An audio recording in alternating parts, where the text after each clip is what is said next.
नमस्कार साथियों, मैं जीवन कुमार वर्मा आपका इस यूट्यूब चैनल पर बहुत बहुत स्वागत करता हूं। आपको बता दें कि यहां पर माध्यमिक शिक्षा मंडल मध्य प्रदेश भोपाल ने कक्षा 10वीं और 12वीं के यहां पर अभ्यास प्रश्न पत्र जारी कर दिए गए हैं। तो उन अभ्यास प्रश्न पत्रों से आपको जो बोर्ड की एग्ज़ाम रहेगी उसमें कुछ बेनिफिट्स मिल सकें, यानी ये जो पेपर रहेंगे इनमें से आपको यानी क्वेश्चन पूछे जाएंगे। तो चलिएगा, पिछले वीडियो में हमने फिजिक्स कक्षा 12वीं का यानी भौतिकी का सेट ए और बी को कंप्लीट किया है और इस जो वीडियो रहेगा इसमें हम देखेंगे सेट सी को कंप्लीट करेंगे। तो चलिएगा, यहाँ पर जो दिया है ये सेट सी है और कक्षा 12वीं फिजिक्स का यानी भौतिकी का पेपर है और इसी पेपर को हम यहाँ पर इस यूट्यूब चैनल के माध्यम से कंप्लीट ही करेंगे। इसमें आपको बता दें कि प्रश्न क्रमांक 1 से 4 तक ऑब्जेक्टिव प्रश्न दिए गए हैं, यानी इन सभी के लिए 1 अंक निर्धारित किया गया है। तो चलिएगा, पहले प्रश्न की तरफ बढ़ते हैं और जो पहला प्रश्न है यहाँ पर सही विकल्प का चयन कीजिएगा।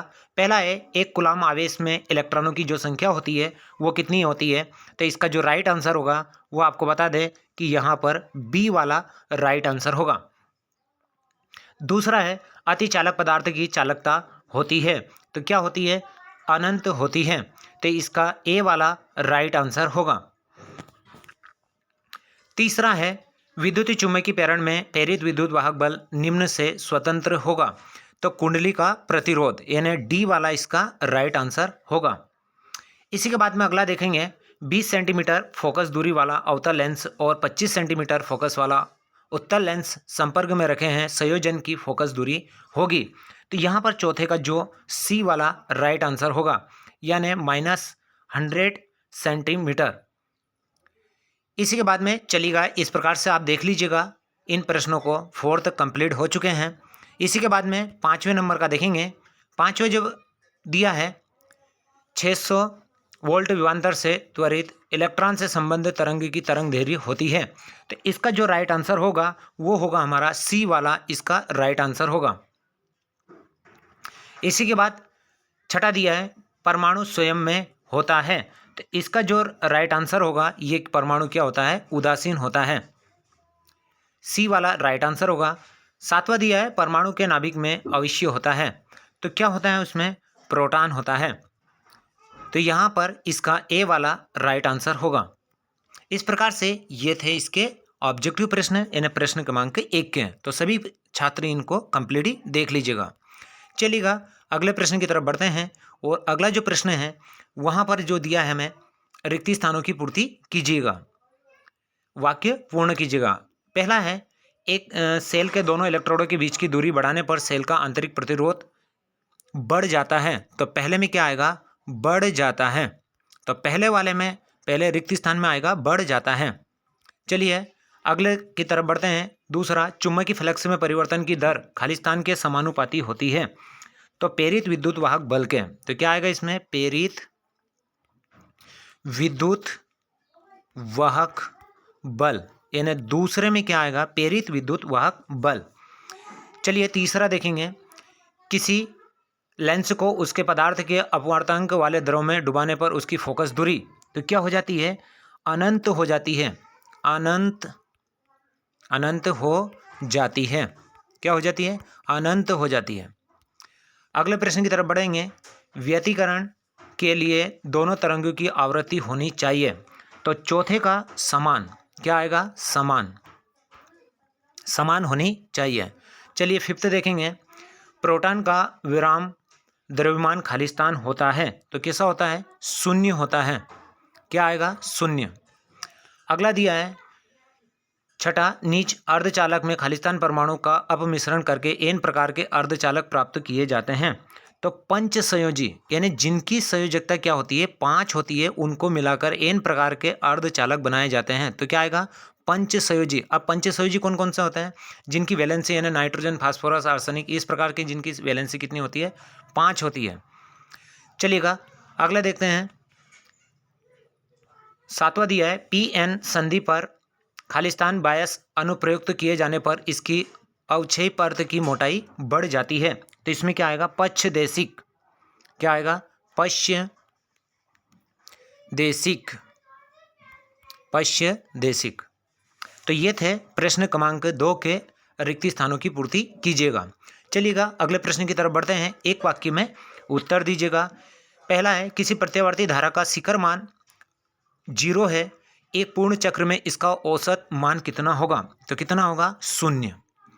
पहले में क्या आएगा? 0 आएगा। दूसरा देखेंगे, जब किसी विद्युतीय परिपथ को भंग किया जाता है तो उत्पन्न प्रेरित धारा की दिशा क्या होगी? तो मुख्य धारा की दिशा में क्या आएगा? मुख्य धारा की दिशा में, मुख्य धारा की दिशा में होगी। चलिए अगले प्रश्न की तरफ बढ़ते हैं। तीसरा, फिंगरप्रिंट की जांच के लिए कौन सी तरंगदैर्घ्य उपयोग में लाई जाती है? तो आपको बता दें, पराबैंगनी। कौन सी? पराबैंगनी। अगला प्रश्न है, 10 सेंटीमीटर गहराई वाले बर्तन में कोई द्रव भरा है, तले पर रखे सिक्के की गहराई 8 सेंटीमीटर मापी जाती है, द्रव का अपवर्तनांक कितना होगा? तो यहाँ पर चौथे का होगा, यानी 10 बटे कितना होगा? 8 या 1.25 होगी। चलिए अगले प्रश्न की तरफ बढ़ते हैं। प्लांक नियतांक का मात्रक या विनिमय सूत्र लिखिए। तो क्या होता है? इसका होता है जूल सेकेंड। क्या होगा? Joule second. अगला दिया है छठा, दूसरी कक्षा में इलेक्ट्रॉन की ऊर्जा कितनी होती है? तो कितनी होती है? -136।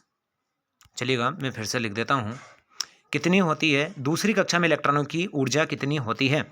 तो -136/4 इलेक्ट्रॉन वोल्ट, या आप ये भी लिख सकते हैं -3.4 इलेक्ट्रॉन वोल्ट भी लिख सकते हैं।